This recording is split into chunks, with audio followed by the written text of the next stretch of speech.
Hello વિદ્યાર્થી મિત્રો, આપ સૌનું આપને યુટ્યુબ ચેનલ પર હાર્દિક સ્વાગત છે.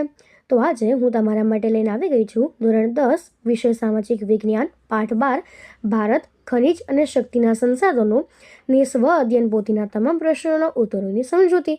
તે પહેલાં તમે જો આપણી ચેનલને લાઇક, શેર અને સબસ્ક્રાઈબ ન કરી હોય તો તે જરૂરથી કરી દેજો. તો ચાલો આપણે તમામ પ્રશ્નોના ઉત્તરોની સમજૂતી મેળવીએ. જેમાં વિભાગ એનો આપણો પહેલો પ્રશ્ન છે કે નીચે આપેલા પ્રશ્નોના માંગ્યા મુજબ જવાબ લખો. જેમાં આપણને પહેલું આપ્યું છે જોડકા જોડો. તો આપણને એ છે કે એલ્યુમિનિયમની કાચી ધાતુ તો તેને કહેવાય બોક્સાઇટ. એના પછી સીસાની ધાતુ તો તેને કહેવાય ગેલેના. મુલાયમ અને વજનમાં ભારે ખનિજ સીસુ. લોખંડની કાચી ધાતુનો પ્રકાર તો હેમેટાઇટ. અને છેલ્લું છે વિન્ડફાર્મ તો તે થશે લાંબા હોય. એના પછીનો બીજો પ્રશ્ન છે કે વિધાન ખરા છે કે ખોટા તે જણાવો. તેમાં આપણું પહેલું વિધાન છે કે મેંગેનીઝનો ઉપયોગ પોલાદમાંથી લોખંડ બનાવવા માટે થાય છે. તો આપણું આ વિધાન સાચું છે. કુદરતી વાયુ વ્યાપારી શક્તિ સંસાધન ગણાય છે. આ વિધાન પણ સાચું છે. બાયોગેસના પદાર્થો સળવાથી મીક નામનો વાયુ છૂટે છે. ખોટું. અયોગ્ય આગ્નેય ખડકોમાં સ્લેટ આરસપહાણ મળે છે. તો આ વિધાન ખોટું છે. વિશ્વમાં અબરખના ઉત્પાદનમાં ભારતનો પ્રથમ ક્રમ છે. સાચું. ભારતમાં મસ્કોવાઇટ નામના અબરખનો વિશાળ જથ્થો મળી આવે છે. સાચું. માનવીને સર્વપ્રથમ ઉપયોગમાં આવેલું ધાતુ લોખંડ હતી. ખોટું. અને ખનિજો રાષ્ટ્રોના આર્થિક વિકાસની કરોડરજ્જુ ગણાય છે. ખરું. તો હવે એના પછીનો આપણો પ્રશ્ન છે કે યોગ્ય વિકલ્પ પસંદ કરીને ખાલી જગ્યા પૂરો. જેમાં આપણની પહેલી ખાલી જગ્યા છે કે લોખંડ અને તાંબા જેવી ખનિજો એ આગ્નેય ખડકોમાંથી મળે છે. સલ્ફર એ અધાતુમય ખનિજ છે. ઢાળના લોખંડમાંથી કાર્બન તત્વ દૂર થતાં જે લોખંડ મળે છે તેને ઢાળનું લોખંડ કહેવામાં આવે છે. તાંબાને જસત સાથે ભેળવવામાંથી ખાલી જગ્યા બને છે તો તે પિત્તળ બને છે. ઈસવીસન 1958માં ગુજરાતના ખેડા જિલ્લાના લુણેજ ખાતેથી સૌપ્રથમ ખનિજ તેલ પ્રાપ્ત થયું હતું. ચૂનાનો ઉપયોગ સિમેન્ટની બનાવટમાં થાય છે. ઈસવીસન 1981માં ભારતમાં CASE સંસ્થાની સ્થાપના કરવામાં આવી હતી. સૌર ઉર્જા અને બાયોગેસ બંને શક્તિ સંસાધનો ભારતના ગામડાઓની પરંપરાગત શૈલી બદલી શકે તેમ છે. તો હવે એના પછીનો પ્રશ્ન છે કે નીચે આપેલા પ્રશ્નોના વિકલ્પોમાંથી યોગ્ય વિકલ્પ પસંદ કરીને સાચો ઉત્તર લખો. જેમાં પહેલું છે કે માનવીની વિકાસ યાત્રાના તબક્કાઓનો સાચો ક્રમ કયો છે. તો જવાબ ઓપ્શન સી પાષાણ યુગ, એમાંથી તામ્ર યુગ, એમાંથી કાંસ્ય યુગ અને એમાંથી લોહ યુગ. એના પછી બીજું છે કે પાટણની એક શાળા ધોરણ 10ના વિદ્યાર્થીઓને સૌથી મોટો આદર્શ બાયોગેસ પ્લાન્ટનું નિદર્શન કરાવવા ઈચ્છે છે. તો તે સૌથી નજીકનું કયા સ્થળ પસંદ કરશે. તો તે ઓપ્શન બી મેથાણ પસંદ કરશે. એના પછી ત્રીજું છે ભારતમાં સૌપ્રથમ તેલનો કૂવો ક્યાં ખોદવામાં આવ્યો હતો. ઓપ્શન એ આસામમાં. એના પછી ચોથું છે સૌપ્રથમ કયા દેશે ભરતી અને ઓટની મદદથી વિદ્યુત મેળવવાની યોજના અમલમાં મૂકી. તો ફ્રાન્સે મૂકી હતી. GEDAનું પૂરું નામ ગુજરાત ઉર્જા વિકાસીય સંસ્થા. એના પછી છઠ્ઠું છે શ્રી પ્રિન્સરાજે પોતાના ક્લાસના વિદ્યાર્થીઓને કહ્યું કે આ ધાતુ વજનમાં હલકી પરંતુ મજબૂત છે અને તેને કાટ પણ લાગતો નથી. માટે તેનો ઉપયોગ હવાઈ જહાજની બનાવટમાં થાય છે. તો કયા ખનિજનું વર્ણન વર્ગમાં કરી રહ્યો હશે. તો તે એલ્યુમિનિયમનું વર્ણન કરી રહ્યો હશે. એના પછી દેશમાં સૌથી વધુ સૌર ઉર્જા ધરાવતું રાજ્ય કયું છે. તો તે ગુજરાત છે. ગુજરાત એનર્જી વિકાસ એજન્સી કયા સ્થળે 10 ટનની ક્ષમતાવાળું સૌર શીતકાત આપે છે. તો છાણી. એના પછીનો હવે આપણો પ્રશ્ન છે કે નીચેના પ્રશ્નોના 1-2 વાક્યમાં જવાબ આપો. જેમાં પહેલું છે કે પ્રસ્તર ખડકમાંથી કયા કયા ખનિજ મળે છે. તો પ્રસ્તર ખડકોમાંથી કોલસો, ખનિજ તેલ, કુદરતી વાયુ, ચૂનાના પથ્થર, જીપ્સમ એટલે કે ચીરોડી વગેરે ખનિજ મળે છે. અધાતુમય ખનિજ કઈ કઈ છે. તો ચૂનાના ખડકો, ચોક, એબ્સ્ટ્રોક્સ, અબરખ, ફ્લોરસ્પાર, જીપ્સમ એટલે કે ચીરોડી, સલ્ફર, હીરા વગેરે અધાતુમય ખનિજ છે. લોખંડની કાચી ધાતુના પ્રકાર કયા કયા છે. તો લોખંડની કાચી ધાતુના 4 પ્રકાર છે. હેમેટાઇટ, મેગ્નેટાઇટ, લિમેનાઇટ અને સિડેરાઇટ. એના પછી ચોથો પ્રશ્ન છે કે મેંગેનીઝનો મુખ્ય ઉપયોગ ક્યાં કયા થાય છે. તો મેંગેનીઝનો મુખ્ય ઉપયોગ લોખંડમાંથી પોલાદ બનાવવામાં થાય છે. તાંબાનો ઉપયોગ ક્યાં ક્યાં થાય છે. તો વીજળીના ઉપકરણો ઉપરાંત telephone, radio, television, refrigerator, air conditioner વગેરે સાધનો બનાવવા માટે તાંબાનો ઉપયોગ વધારે થાય છે. બોક્સાઇટના ગુણધર્મ જણાવો. તો બોક્સાઇટ એ એલ્યુમિનિયમની કાચી ધાતુ છે. એલ્યુમિનિયમ વજનમાં હલકી, મજબૂત, ટકાઉ અને વિદ્યુત સુવાહક, કટાઈ નહીં તેવી અને ટીપી શકાય તેવી ધાતુ છે. 7મો પ્રશ્ન છે કે કોલસાના કેટલા પ્રકાર છે અને કયા કયા? તો કાર્બન તત્વના આધારે કોલસાના મુખ્ય 4 પ્રકાર છે. પહેલું એન્સાઇટ કોલસો, બીજું બ્યુટિમિન કોલસો અને ત્રીજું લિગ્નાઇટ કોલસો અને ચોથું પીટ કોલસો. 8મો પ્રશ્ન છે કે ગુજરાતમાં સૌર ઉર્જાનો ઉપયોગ કયા કરવામાં આવે છે? તો ગુજરાતમાં સૌર ઉર્જાનો ઉપયોગ વીજળી વગરના ગામોમાં દીવાબત્તી એટલે કે સ્ટ્રીટ લાઇટ, ખેતરોમાં સિંચાઈ અને ટીવી માટે સોલાર સેલ પ્રચલિત સોલાર પ્લાન્ટ ગોઠવીને કરવામાં આવે છે. CNGનું પૂરું નામ તો કોમ્પ્રેસ્ડ નેચરલ ગેસ છે. એના પછીનો વિભાગ બી છે.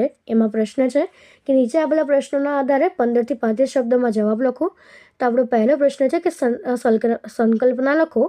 પહેલું છે ખનિજ તેલ. તો ખનિજ તેલ અસંખ્ય જળચર જીવોના રટાણથી તેમના હાઇડ્રોકાર્બન્સમાંથી બનેલું જટિલ રાસાયણિક બંધારણ અને વિવિધ રંગ ધરાવતું જ્વલનશીલ પ્રવાહી છે.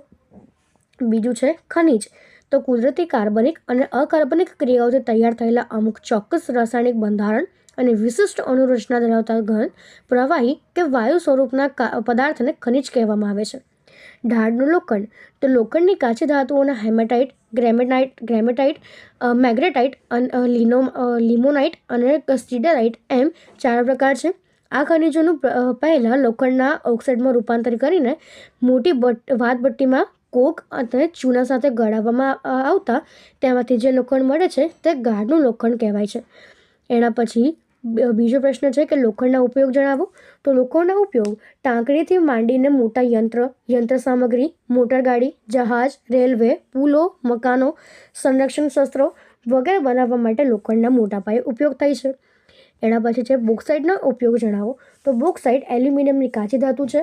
એલ્યુમિનિયમ વજનમાં હલકી, મજબૂત, ટકાઉ, વિદ્યુત સુવાહક, કાટરોધક તેમજ ટીપી શકાય તેવી હોવાથી તેનો ઉપયોગ વાસણો, વિમાનો, વીજળીના તાર, વિદ્યુત સાધનો વગેરેને બનાવવામાં થાય છે.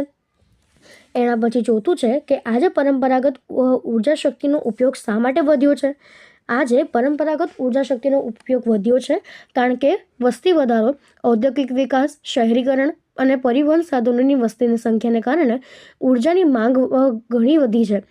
ઉદ્યોગો, વાહનો, વીજ ઉત્પાદનો અને ઘરગથ્થુ કામોમાં કોયલા, પેટ્રોલિયમ અને કુદરતી ગેસ જેવી પરંપરાગત ઉર્જા સહેલાઈથી ઉપલબ્ધ અને વાપરવામાં સરળ હોવાથી તેનો વધુ ઉપયોગ થાય છે. ઉપરાંત આ ઉર્જા અને જરૂરી ટેકનોલોજી અને માળખું પહેલેથી જ વિકસિત હોવાથી આજે પરંપરાગત ઉર્જા શક્તિનો ઉપયોગ વધારે થયો છે. એના પછી 5મો પ્રશ્ન છે કે પૂરું નામ આપો. પહેલું છે CASE. તો તે થશે commission four additional source of energy. એના પછી બીજું છે GEDA એટલે કે Gujarat energy develop energy agency. એના પછી છઠ્ઠું છે કે બાયોગેસ કેવી રીતે ઉત્પન્ન થાય છે. ખેતરનો કચરો, નકામા કૃષિ પદાર્થો, છાણ, માનવ મળમૂત્ર વગેરેને કોળાવીને તેમાંથી બાયોગેસ ઉત્પન્ન થાય છે. બાયોગેસના પદાર્થો સળવાથી દહનશીલ મિથેન વાયુ ઉત્પન્ન થાય છે. ફક્ત છાણમાંથી મળતા ગેસને ગોબર ગેસ કહેવાય છે. બાયોગેસ મેળવી લીધા પછી વધારાના કચરાનું કિંમતી ખાતર બને છે. એના પછીનો વિભાગ સીનો પ્રશ્ન છે કે નીચેના પ્રશ્નોના મુદ્દાસર ઉત્તર આપો. જેમાં પહેલું છે કે આધુનિક યુગને ખનિજ યુગ કહે છે. શા માટે? માનવીની લગભગ બધી જ પ્રવૃત્તિઓ સાથે ખનિજોમાંથી બનાવેલા સાધનો સંકળાયેલા છે. નાની ટાંકણીથી માંડીને વિરાટ કદના યંત્ર, વાહનો વગેરેનું ખનિજોમાંથી બને છે. ઔદ્યોગિક ક્રાંતિ પછી ખનિજોનું મહત્વ ઘણું વધી ગયું છે. આજના તમામ વિકસિત રાષ્ટ્રો ખનિજોના વૈવિધ્ય અને સમૃદ્ધિ તથા તેના ઉપયોગ માટે આધુનિક જ્ઞાન અને તકનીકી વિકાસના કારણે સમૃદ્ધ થયા છે. તેથી આધુનિક યુગને ખનિજ યુગ પણ કહેવામાં આવે છે. બીજો પ્રશ્ન છે કે માનવી અને ખનિજ સંસાધનોનો જૂનો અને ગાઢ સંબંધ છે. વિધાન સમજાવો. આજથી 5 લાખ વર્ષ પહેલાંનો આદિમાનવ પણ પથ્થરમાંથી બનાવેલા સાધનોનો ઉપયોગ કરતો હતો. ત્યારથી આજ સુધી માનવી પોતાનું જીવન ખનિજોને સાથે ખૂબ ઓતપ્રોત કરી દીધું છે. નાની ટાંકણીથી માંડીને કદાવર યંત્ર, અવકાશયાનો ખનિજોમાંથી બન્યા છે. માનવીના આંતરિક, આર્થિક અને સાંસ્કૃતિક વિકાસમાં ખનિજોનો ફાળો અદ્વિતીય છે. ખનિજોના પ્રતાપે માનવ સંસ્કૃતિના કેટલાક મહત્વના તબક્કાઓ પાષાણયુગ, તામ્રયુગ, કાંસ્યયુગ અને લોહયુગના નામે ઓળખાય છે. આજનો યુગ પણ ખનિજ યુગ છે. આજ આમ માનવી અને ખનિજ સંસાધનોનો જૂનો અને ગાઢ સંબંધ છે. એના પછી છે કે અબરખના ગુણધર્મ અને ઉપયોગો જણાવો. તો અબરખના ગુણધર્મ અને ઉપયોગ થશે કે અબરખ પારદર્શક, સ્થિતિસ્થાપક તથા ગરમી અને વિદ્યુતનું અવાહક છે, એટલે કે અતિ મંદ વાહક છે. તે વિદ્યુતનું ઊંચું દબાણ સહન કરી શકે છે. આથી તે વિદ્યુતના ઉપયોગથી ગરમ કરવા માટે હીટર, ઇસ્ત્રી વગેરે જેવા સાધનોમાં વિદ્યુત રોકક એટલે કે ઇન્સ્યુલેટર તથા અગ્નિરોધક તરીકે વપરાય છે.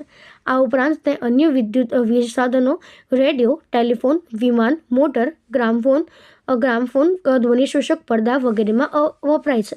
તે ચળકાટ આપવા માટેના કાચના સૂચક પૂરક પદાર્થ તરીકે પણ ઉપયોગી બને છે.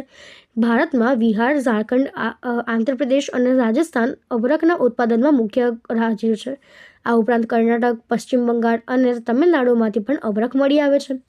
ભારતમાં મોસ્કોવોઇટ નામના અબરખનો વિશાળ જથ્થો મળી આવે છે અને અબરખના ઉત્પાદનમાં વિશ્વમાં ભારત પ્રથમ સ્થાન લાવે છે.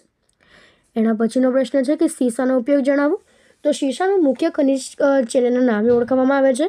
સીસાના ઉપયોગ નીચે પ્રમાણે છે કે તેનો ઉપયોગ મિશ્ર ધાતુઓ, ફ્યુઝ, સ્ટોરેજ બેટરી એટલે કે સંગ્રાહક કોષ, શસ્ત્રો, કેબલની રક્ષક નળીઓ, તેલિયા રંગ એટલે કે સફેદો, કાચ, રબર વગેરે બનાવવામાં આવે છે.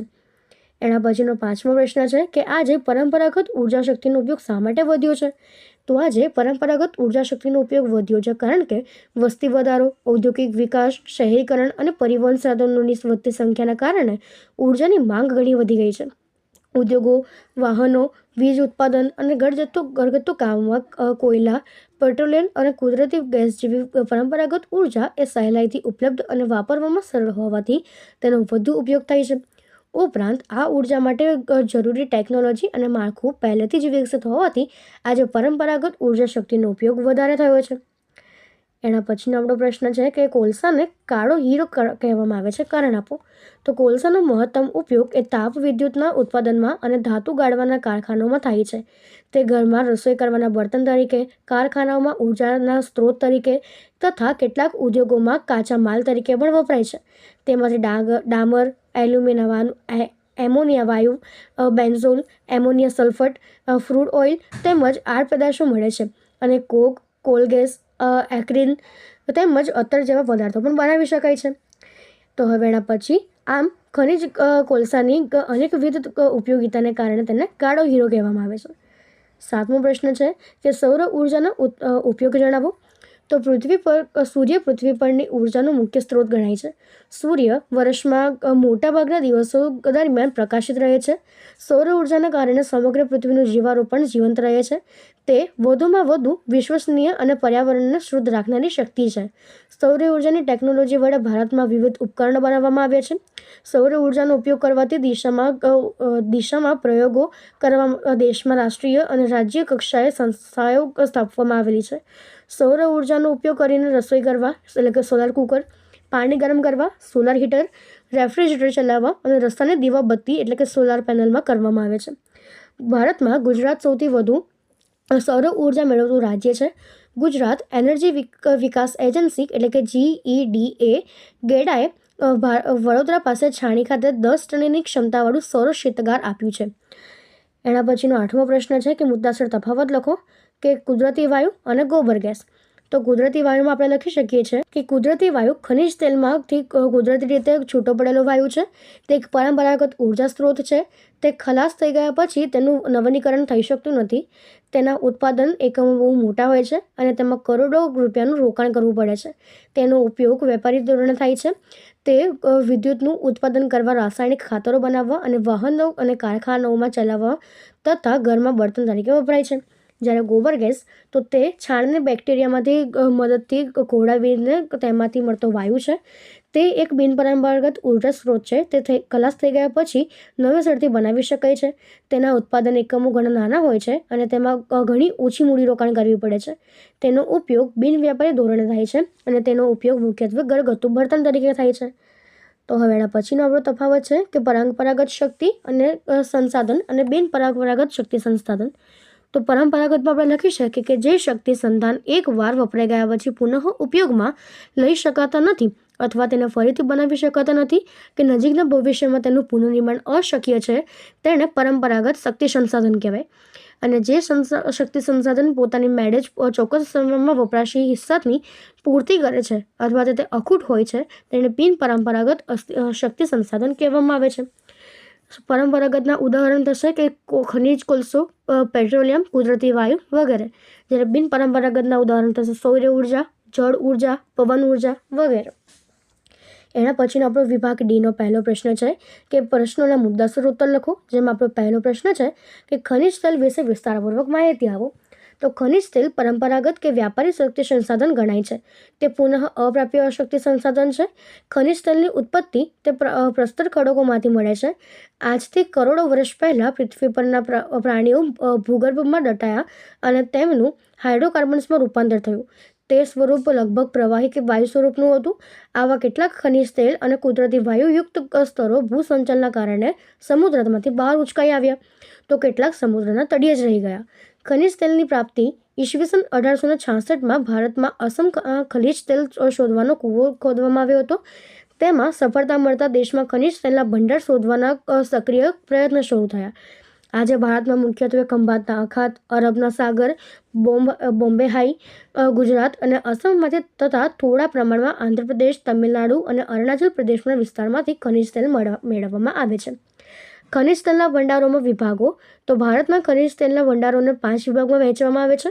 ઉત્તર પૂર્વના તેલ ક્ષેત્ર, ગુજરાતના તેલ ક્ષેત્ર, બોમ્બે હાઈના તેલ ક્ષેત્ર, પૂર્વ કિનારાના તેલ ક્ષેત્ર અને રાજસ્થાનના તેલ ક્ષેત્ર.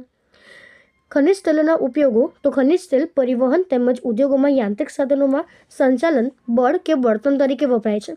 ખનિજ તેલની આડપેદાશોમાંથી પ્લાસ્ટિક, રંગો, રસાયણો, રાસાયણિક ખાતરો, વાર્નિશ, એલ્કોહોલ, પેરેફિન, જંતુનાશક દવાઓ અને સિન્થેટિક રેસા બનાવવામાં આવે છે. એના પછીનો પ્રશ્ન છે કે ખનિજ સંરક્ષણના ઉપાયો જણાવો. તો ખનિજ સંરક્ષણના ઉપાય નીચે મુજબ છે કે યોગ્ય ટેકનોલોજીનો ઉપયોગ. ખનિજો મેળવવા માટે અદ્યતન ટેકનોલોજીનો ઉપયોગ કરવામાં આવે છે તો ખનિજો વેડફાઈ જતી અટકાવી શકાય છે. પુનઃચક્ર. વપરાઈ ગયેલા લોખંડ, તાંબુ, એલ્યુમિનિયમ અને કલાઈના ભંગારમાંથી નવેસરથી આ ધાતુઓ મેળવી શકાય છે અને તેમનો ફરીથી ઉપયોગ થઈ શકે છે. ખનિજોનો વૈકલ્પિક ઉપયોગ. તો ઓછા પ્રમાણમાં મળતા કે ખલાસ થવાની અણી પર હોય તેવા ખનિજોના વિકલ્પો શોધવા જોઈએ કે જેથી આવા ખનિજોને લાંબા સમય સુધી બચાવી શકાય. જેમ કે વિદ્યુતના સ્થાને સૌર ઉર્જા, તાંબાના સ્થાને એલ્યુમિનિયમ, પેટ્રોલને બદલે CNGનો ઉપયોગ કરવો જોઈએ. એના પછી બિનપરંપરાગત શક્તિ સંસાધનનો ઉપયોગ. તો પવન ઉર્જા, સૌર ઉર્જા, બાયોગેસ, ભળતી ઉર્જા, ભૂતાપીય ઉર્જા વગેરે બિનપરંપરાગત શક્તિ સંસાધનોનો ઉપયોગ વધારવો જોઈએ. આ બધા જ ઉર્જા સ્તરોનો પુનઃપ્રાપ્ય ઉર્જાના સંસાધન છે. પોષણક્ષમ ટકાઉ વિકાસ. પર્યાવરણની ગુણવત્તા જાળવી રાખીને ભવિષ્યની પેઢીને શુદ્ધ પર્યાવરણનો લાભ આપવો. આ માટે પ્રદૂષણ મુક્ત પર્યાવરણ જાળવવાના પ્રયત્ન કરવા જોઈએ. ખનિજોના અનુમાનિત જથ્થો નિશ્ચિત કરીને તેનો ઉપયોગ વ્યવસ્થિત અને આયોજનપૂર્વક કરવો જોઈએ. એના પછીનો ત્રીજો પ્રશ્ન છે કે મને ઓળખો.